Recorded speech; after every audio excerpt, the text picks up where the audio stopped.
Dolphy. Si Panchito, sa si Dolphy.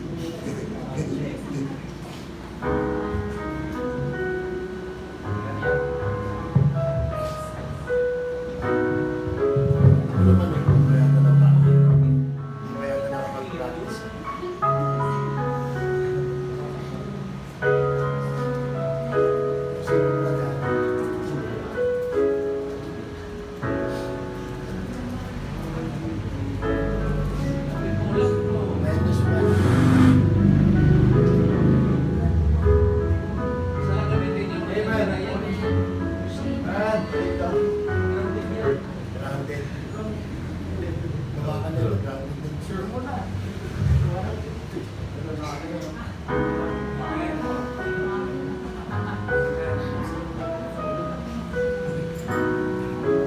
Basta lagi na excited sa'yo eh.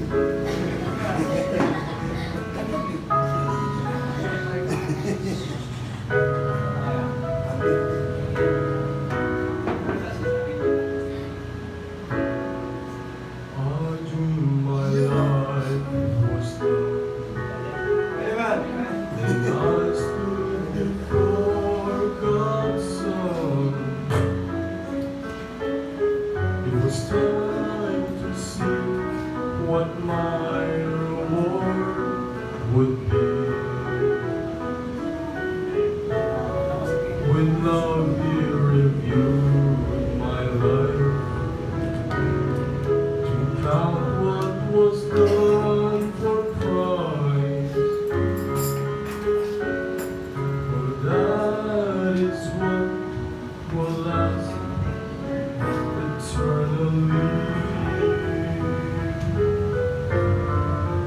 I've done my best to share that Jesus really cares, and He will say if they would just believe. Oh, but seldom did harvest come,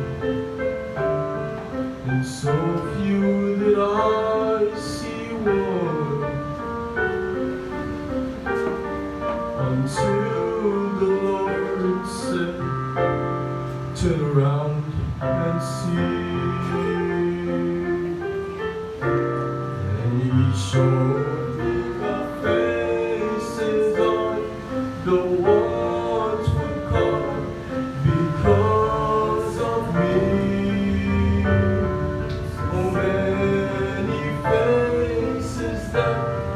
My life has led to Calvary. All those years I thought nobody saw, as I labored in lonely places. That's when Jesus smiled and showed you all the faces.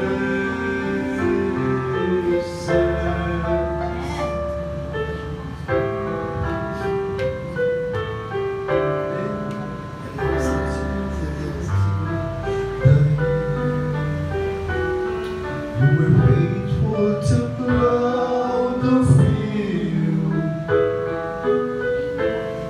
at other times you helped me plant the seed. No matter how small the task, you did just as I asked. And thanks to you, these souls has been set free. And you showed me the faces of the ones who come because of me.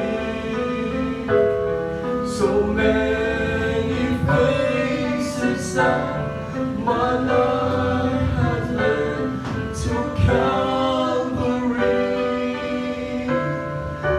All those years you thought nobody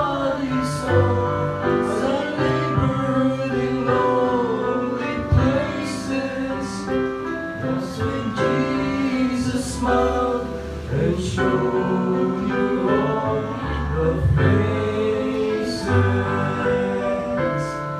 and those years you thought nobody saw as you labored in lonely places. One day he'd smile and show you all the faces,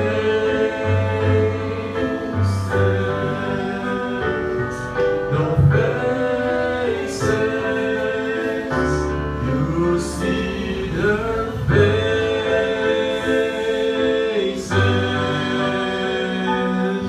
Mabuhay po sa Panginoon. Amen. Alright, so maraming salamat sa awitin na yan. Faces. Ang ibig sabihin lamang niya, mga kapatid, huwag tayong manghinawa sa pagbabahagi ng salita ng Diyos. Dahil darating ang panahon, ipapakita ng Panginoon kung sino yung mga nadala natin sa Kanya. Kapakita ng Diyos, alam natin walang kabuluhan yung ating ginagawa. Akala natin pag nagpapagod tayo, wala nang kabuluhan. Meron po. May kabuluhan po lahat ng nating ginagawa sa Panginoon. Nakikita natin doon, ito pala, nasolving po pala ito. Naligtas pala ito. Kaya nga, mahalaga mga kapatid na ibahagi natin lagi ang salita ng Diyos. Dahil darating ang time na hindi tayo masusurprise na marami tayo pala nadala sa Panginoon. Kasi may trabaho tayo. Di ba? Mabahagi mo lang yung testimonies, kaibigan mo, at naligtas yun, magkikita-kita tayo sa langit. Now, so, faces, makita mo mukha ng mga nadala natin sa Diyos. Alright, ngayong umaga po ay dako po tayo sa ating pong paksa, yung pong Ephesians. Meron po ba? Oo, sige. Oo, hindi kayo umiimik eh.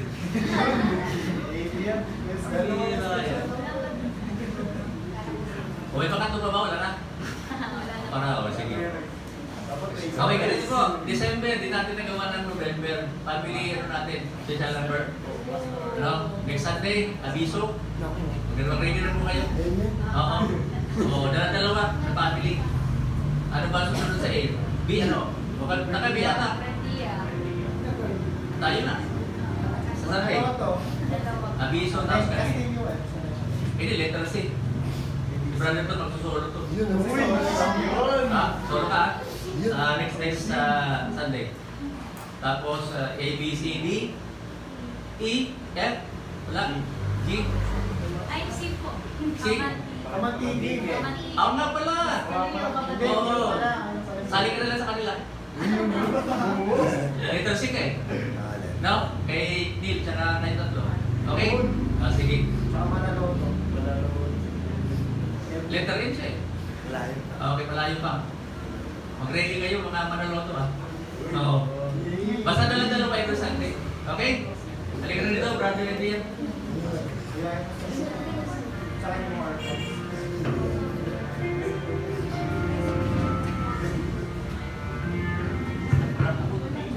Amen.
Diyos sa mga talento na ipinagkaloob sa inyo.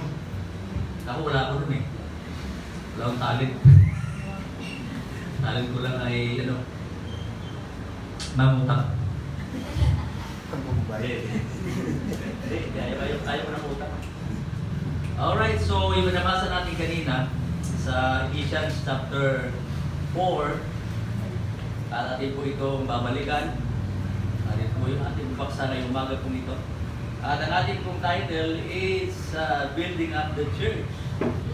Right? Building Up the Church. Alam natin na ang iglesia ay tinatag ng Panginoon para sa mga mananampalataya. Dahil kung wala po iglesia ay hindi po tayo lalago, hindi tayo magiging matibay, sapagkat ang Kristiyanong walang iglesia ay mayroong tulad sa isang estudyante na wala namang school. Mayroong tulad sa isang sundalo na wala namang platoon. Mayroong tulad sa isang piloto na wala namang aeroplano. So, ganoon po yan. Kaya pag-aralan po natin ito, nasabi po dito sa verse 11, hindi po natin makayang i-deny na kami po ay gwapo lang. Wala kaming pera. Kaya sabi niya, and he gave some apostles, and some evangelists, and some prophet pala, and some evangelists, and some pastors. So, di ba? And some, ay, biblical. And some pastors. Di ba? Ha? Oh, silent page.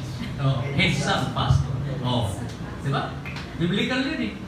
Kaya, hindi nyo yan ma-deny mga kapatid. Na talaga ang tinatawag ng Panginoon ay gwapo talaga. So, ayan, di ba? Yan ang katotohanan niya. Walang nangyari na bibiro lang. Okay, so, binasa natin na yan ay, yun nga, hanggang verse 16, nabasa natin kanina. Kaya tayo po ay manalangin. Kung aming Diyos na makapangyarihan sa lahat, sinasamba namin kayo ngayong umaga sa Espiritu at katotohanan. Kayo po ay naniniwala na kasama namin kayo ngayong umaga po ito.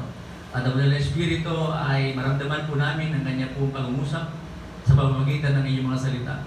Salamat po Diyos sa inyo pong pag-ibig, sa inyo pong pagkalinga sa amin, sa inyo pong patuloy, Panginoong Diyos, na pagpapala na ibinibigay. Salamat, Panginoon, sa lakas ng aming mga pangangatawan. Purihin ka at sa iyo pa ng Panginoon namin ang papuri binibigay sa pangalan ni Jesus. Amen. So, yung salitang edify ay mababasa po natin yan doon sa verse number 12. For the perfecting of the saints, or for the work of the ministry, for the edifying of the body of Christ. Yung edifying po, ito po, ibig sabihin po nito ay ikatitibay, pagiging matibay sa katawan ni Kristo. Yung po sinasabi ng Apostle Paul. Ang ibig sabihin, a short word with as important meaning, to edify is to build up. And the goal in the text is to build up the body of Christ. Kaya po, ang body of Christ, ibig sabihin po ito ay tayo ay mga miyembro ng body of Christ. Opo, sa kabuuan, tayo po ay mayroong local church. Marami po mga local churches, pero ang kabuuan po niyan is the body of Christ. Membro po tayo, sapagkat tayo po iniligtas ng Panginoon. And the church leaders are to build up the church. Kaya may church leader, dahil merong church. Ang church leader po ay binigay ng Panginoon ayon sa kanyang puso, di ba? And I will give you pastors according to my heart, sabi ng Panginoon sa Jeremiah 3:15, kung hindi ako nagkakamali. Ang church po ay ibinigay ng Panginoon galing sa puso yan. Kaya nga, ang pastor ay sabi nga sa Timothy o sa Bible is bigyan ng double honor. Hindi ba? Kinakailangan sundin, kinakailangan pasakop ang bawat isa. Dahil yun po ang tungkulin ng bawat member. Hindi po dapat nagkakaroon ng pag-rebelde. Hindi po dapat rebellious yung mga miyembro ng body of Christ. Sapagkat kami po ay under shepherd. Opo, ang shepherd po namin ay walang iba kundi ang Panginoon. Under shepherd po kami. Ibig sabihin, tinalaga kami ng Panginoon sa trabaho nito na kayo ay palaguin, ibigay ang salita ng Diyos, pakainin, at lalago, at pagkatapos ay magbubunga. Yan po ang ibig sabihin ng church. Hindi ba? At hindi lamang yan, kundi makita the church is the body of Christ. Sabi niyan, what can we do to build up our church? Una, we can put away our differences. Meron tayong pagkakaiba-iba, mga kapatid. Sa ugali, sa karakter natin, sa pagkatao natin. Magkakaiba tayo. Pero nilagay tayo dito ng Panginoon na ibig sabihin, nilagay tayo ng Diyos na pagkakaisa po tayo. Ibig sabihin, meron tayong pagkakaisa kay Kristo. Hindi po dapat nagiging kontra ang ating espiritu sa pinagagawa ng Panginoon. Sabi nga po dito, till we all come in the unity of faith. Sabi sa verse 13, yun nyo. Verse 13, sabi niya, till we all come in the unity of faith of the same knowledge in the Son of God, unto the perfect man, unto the measure of the stature of the fullness of Christ. So, nabanggit po yan sapagkat mahalaga po na tayo po ay nagkakaisa bilang iglesia. Unity is a vital for the church to be effective. Those in the upper room were in the one accord. Sabi sa Bible sa Acts chapter 1:14. Di ba nabanggit po doon na dapat ay one accord. Ibig sabihin, tayo po ay meron po iisang espiritu, iisang layunin, iisa pong goal ang atin pong tinatahak, ang mag-glorify ang ating Panginoong Diyos. Sa pagsamba natin sa Panginoon, bagay sa sarili natin, ay mag-glorify natin. Yun po ang atin pong hinahangat palagi. Sabagat deserve ng Diyos na siya po ay mag-glorify. Di ba? Magmula sa Genesis ang Revelation, ang pinakatema po doon is to glorify the Lord. Yan po ang ibig sabihin ng pagluluwalhati sa Panginoon.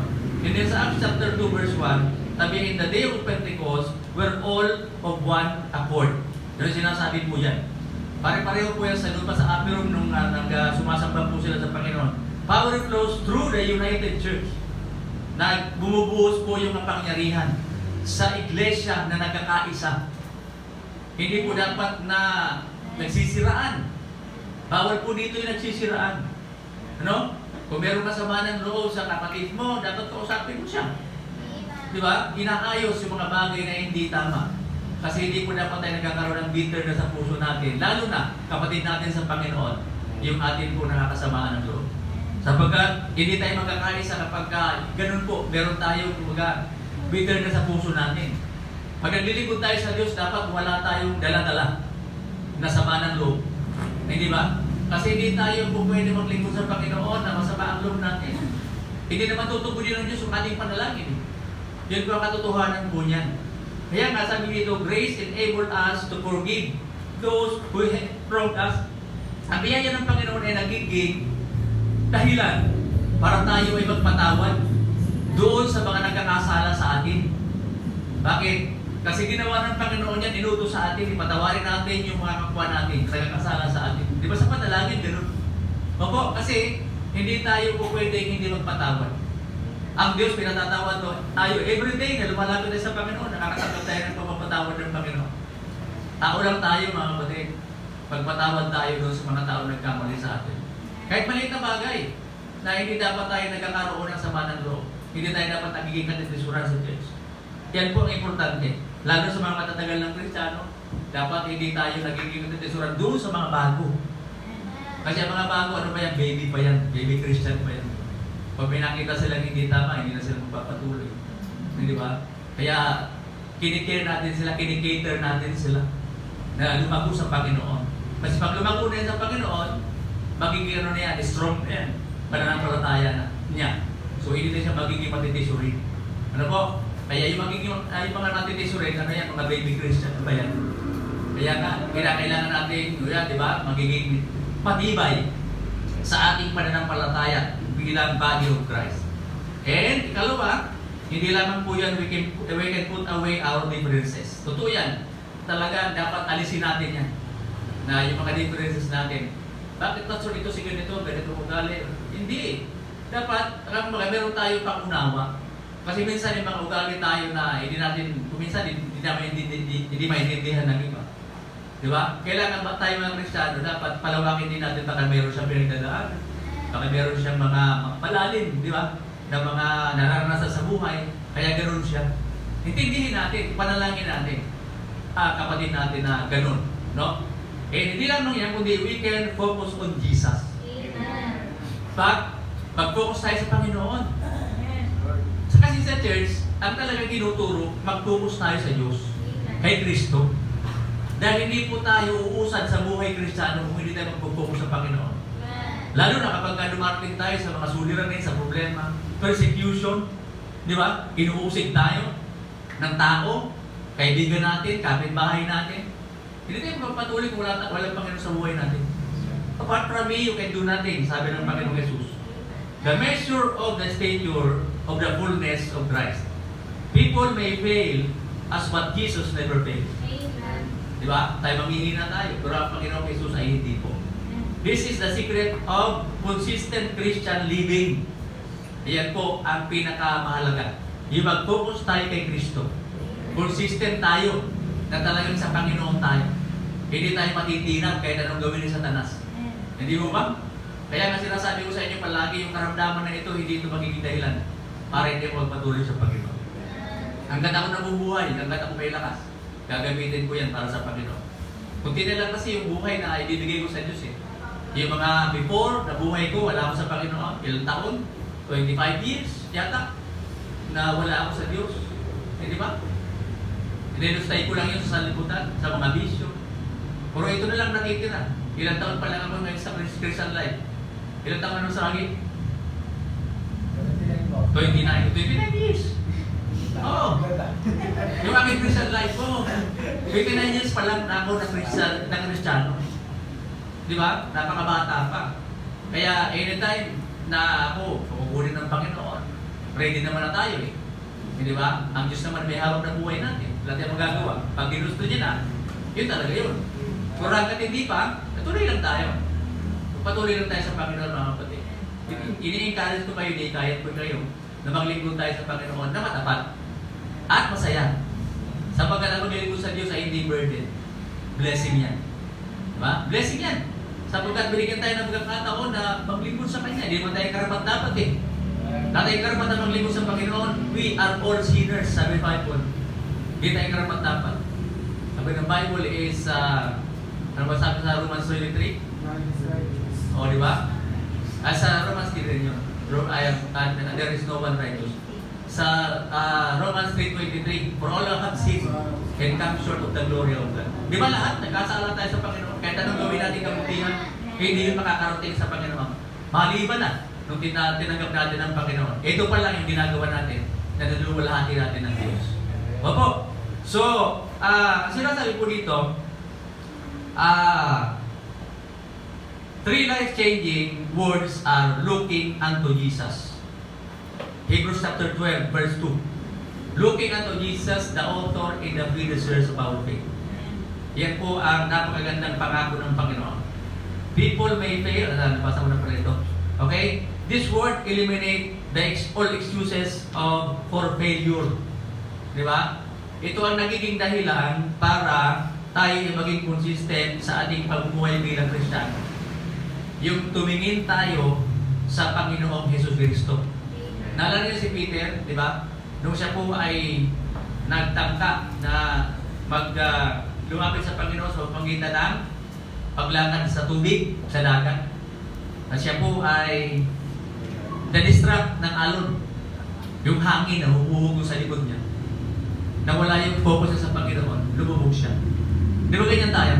Pag nawala yung focus natin sa Panginoon, lulubog tayo sa kasalanan. Lalayo tayo sa Panginoon. Kaya kahit anong mangyari, may mga distraction man, sa Panginoon lang tayo tumingin. May goal tayo dapat na yun. Di ba? Dahil yun ang gusto ng Panginoon.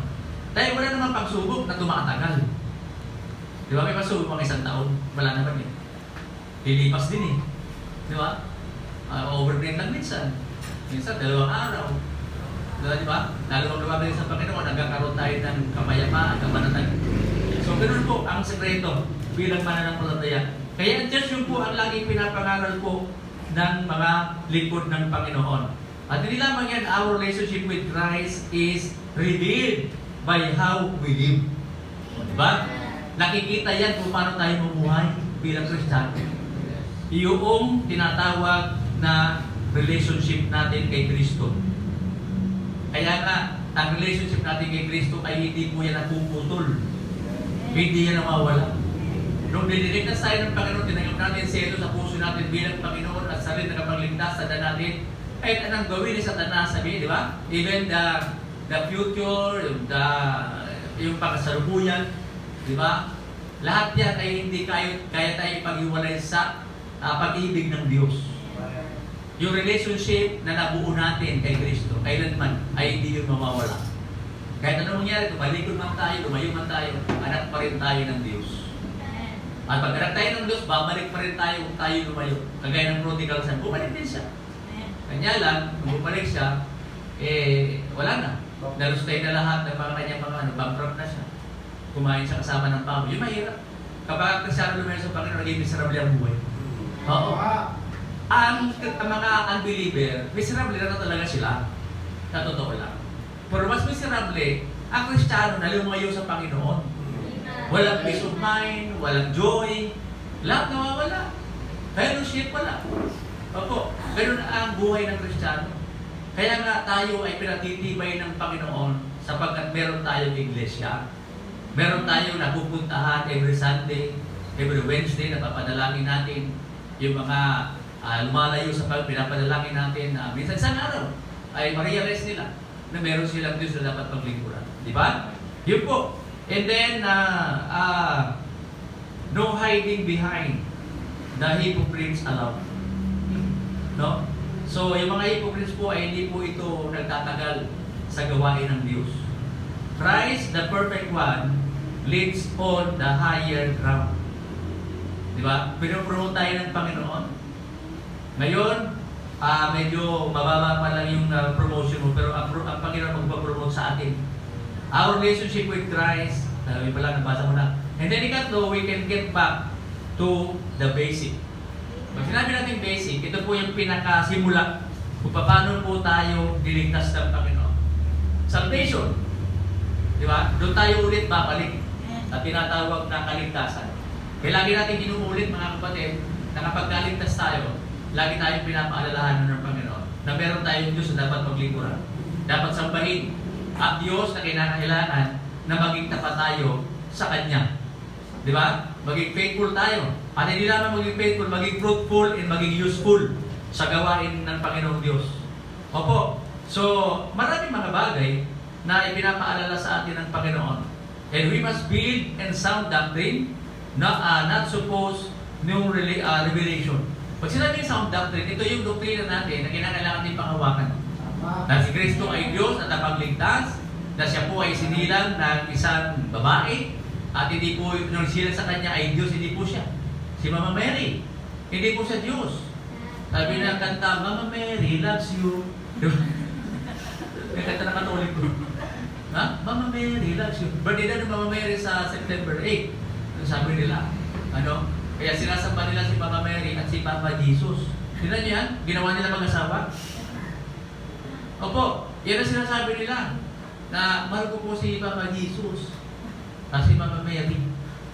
Hindi po totoo yan na si Mary ay Diyos. Ginamit lang siya ng Panginoon. Kinasangkapan lang siya ng Panginoon para isilang yung tagapagligtas. Ito po, December. Di ba? Although hindi naman talaga eksaktong December ang kapanganakan ng Panginoong Yesus. Eh bakit natin sineselebrate? Ay hindi. Sineselebrate natin kahit hindi December. Yung kapanganakan ng Panginoon. Yun yun. Wala namang problema yung buwan, yung taon. Wala namang problema yun. Ang mahalaga, meron tayong pinagdiriwang na ipinanganak na tagapagligtas. Yan yung point niya. Oo. Kasi sabi nila, ang Panginoon sinilang ng April. Kasi nga may mga bituin. Kapag December, maraming fog, maraming yellow. So wala talaga yun. Eh, huwag na natin mag-usapan yan. Diba? Guguloy mo lang isip mo eh. Di ba? Pero na naman yun eh. Oo. Ngayon, kung gusto nyo mag-celebrate ng April, mag-celebrate kayo. At kami December pa din. Kasi pag December daw, pagan ano daw yan, pagan practice. Di ba? Sabi nila. Eh, ako sabi nila, huwag mo pakinggan yun. So, yun, pakinggan natin yung totoong ipinganak sa samsaban ang Panginoong Jesucristo. Opo. So, the winds of false doctrine are ever blowing. Sa ngayon mga kapatid, mga minamahal, mag-ingatan. Dahil marami po mga false doctrine ngayon. Napakarami, maniwala kayo. Sa YouTube, napakarami kayo manunod doon, mag-ingat kayo. Sapagkat maraming itinuturo na hindi tamang doktrina. Di ba? Si Kibuloy, ayan, nakakulong na. Oh, siya daw si Jesus Christ. Lahat daw dadaan sa kanya. O ano ngayon, nakakulong na siya eh. O di ba? Maraming manulistya. Pati bata, minumulsta niya. Oh, mahirap eh. Na magtiwala sa mga taong ito. Dala niyo po, madali lang ma-distinguish ang kulto. Alright? Madali. Una, ang kulto ay meron silang tinatawag na founder. At ang founder, tao. Yes, sige Buloy, founder yan. Ng Jesus Kingdom, Kingdom ka ba yan? Hindi ko lang. Kingdom of Jesus Christ. Tapos si Soriano. Di ba? May religion siya. Dating daan. Kung ano-ano, dating daan. Ngayon, ano ba siya? MCGI, di ba? Members. O yan, mga kulto yan. Wala talagang permanente na pangalan. Ang iglesia, founder niya si Manalo. Di ba? Nakakita ng pangitain. At pagkatapos may doktrina na siya. Oh, di ba? Na si Kristo ay hindi Diyos. Tao. Tayo, naniniwala tayong tao at Diyos si Kristo. Ngayon, patunayan nila na si Kristo ay tao lang. Wala namang problema sa atin sa pagiging tao ni Kristo. Totoo naman yun eh. 100% tao, 100% Diyos. Ngayon, patunayan nila na si Kristo ay tao lamang, hindi sa Diyos. Wala pa umasa sa Bible na si Kristo ay hindi Diyos. Di ba? Kahit ano gawin nila, baliktarin man nila yan, paikot-ikutin man nila yan, ipilipitin man nila salita ng Diyos, hindi mababago na si Kristo ay tagapagligtas ng Diyos natin. Ang problema, iglesia ni Kristo sila, at nagpapray sila sa pangalan ni Jesus. Paano na nangyari yan? Dapat sa pangalan ni Manalo. Tama ba? Pero yun eh. Nanalangin po kami sa pangalan ng aming kapatid na si Manalo. Dapat ganoon. Ganoon yan. Yung kinikilala mo si Manalo, dapat yun ang mo, tagapagligtas mo. Ganoon po yan. Kaya nga, yung parang winds of false doctrine, parang hangin yan. Na dumadaan sa isip natin, sa tenga natin. Na pag hindi ka nag-ingat, yari ka. Si Pastor Marlon, meron siya yung people, magmula bata, nasa kanila. Naturuan niya na, na tinuruan, doktrina.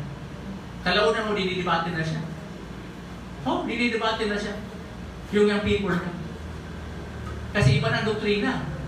Nakapanunod sa YouTube. O yung gagawin yung Brother Archie. Didebate mo pala dito sa akin. Ingat-ingat ka, oo. Diba? Bibitayin ka namin. Ang iba doktrina mo. Kasi sa Bible mga kapatid, ang pinaka-malaki kasalanan sa Diyos, apostasy, and yung tinatawag na, ano matawag dito? Hindi yun. Adultery? Ano tawag yan? Oo. Walang kapatawaran yun. Okay? So yun po, napakahirap na gawin natin yan. And then cunning, counterfeit character are waiting to deceive. Yung tinatawag na counterfeit, yung hindi legit, mga kapatid. Di ba? Na-presyon nito sa Ragi yan. Pagka hindi legit, counterfeit yun. Di ba? Di ginagaya lang, na parang siya nga. Sa pera, ganun eh. Pag hindi ka marunong umilata sa pera, madadaya ka doon sa mga counterfeit na pera eh. Peke. Di ba? Sa mga tao, sa Kristiyano, may mga peking Kristiyano. Oo, counterfeit ang tawag doon. Hindi naman talaga totoo Kristiyano eh.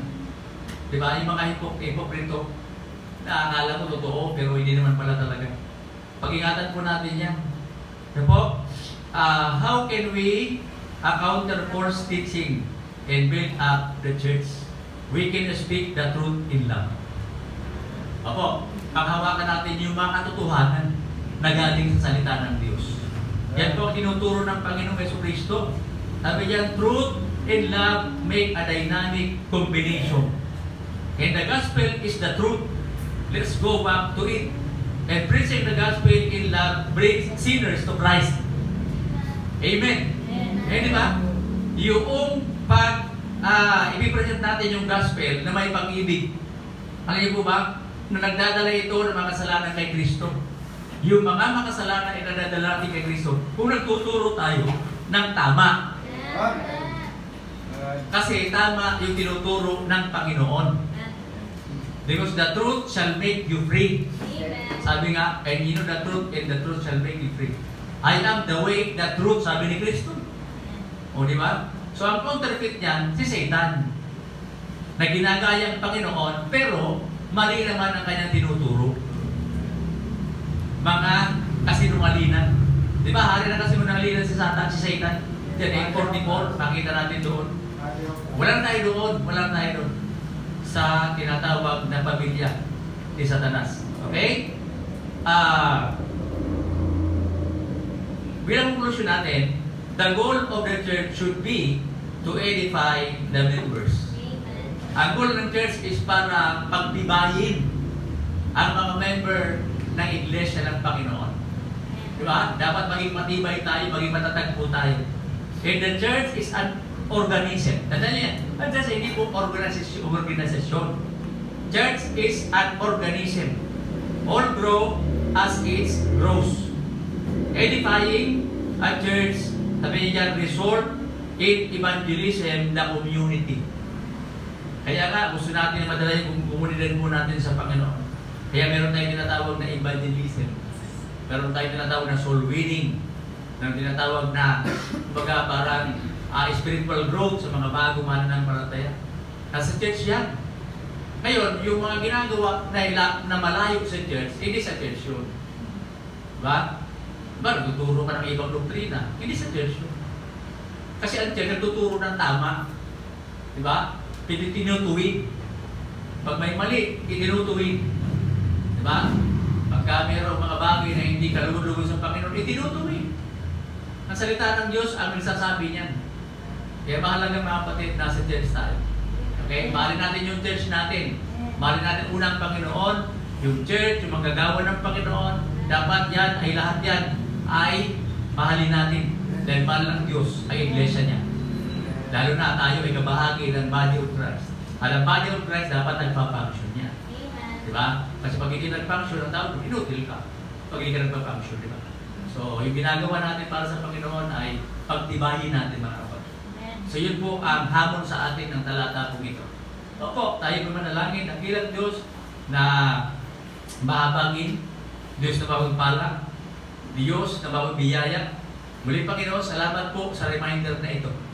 Sa iglesia mo, Panginoong Diyos, na binigay sa amin, meron kami mga differences. Meron kami pagkakaiba sa aming mga personal na buhay. Ngunit talaga mo kami, Panginoon, dito upang magkaisa kami sa ikaluluwalhati ng inyong dakilang pangalan. Salamat po, Panginoong Diyos, sapagkat meron kaming isang pamilya, Panginoon, sa iglesia nito. Na kami, Panginoon, ay nilagay mo dito upang magtulungan, magkaroon ng malasakit sa bawat isa. Meron po mga pangailangan ay mga kapatid, meron kami pwedeng itulong, Panginoon, at pwede po namin silang tulungan. Pwede po namin silang ipadalangin, Panginoon Diyos. Sapagat mahal po namin ang bawat isa dakilang Diyos bilang inyong mga anak. Mahal ka namin, Panginoon. Mahal namin ang gawain mo. Mahal namin, Panginoon, ang magagawa mo, Panginoon Diyos. Sapagat hindi mo makukumpleto. Iglesia kung walang magagawa. Kung wala pa, Panginoon Diyos, mga miyembro na matatapat, Panginoon. Salamat po na marami sa umaga po ito, Panginoon Diyos. Naway, taglayin po namin ang araw na ito sa puso namin, Panginoon. Masaya kami ng ilang Diyos sapagkat sa tuwing kami nakikinig ng salita mo, Panginoon. Kaya nagkakaroon kami, Panginoon, ng wisdom. Nagkakaroon kami, Panginoon Diyos, ng lakas bilang mananampalataya. Thank you so much, Lord, for this morning. Thank you so much for your word. Thank you so much for the Holy Spirit, Panginoon, na patuloy na kilos na nangungusap sa puso namin. Tumayo po tayong lahat at tayo po ay patuloy na manalangin sa Panginoong Diyos. Amang banal, pag-ingatan mo kami sa aming pansamantalang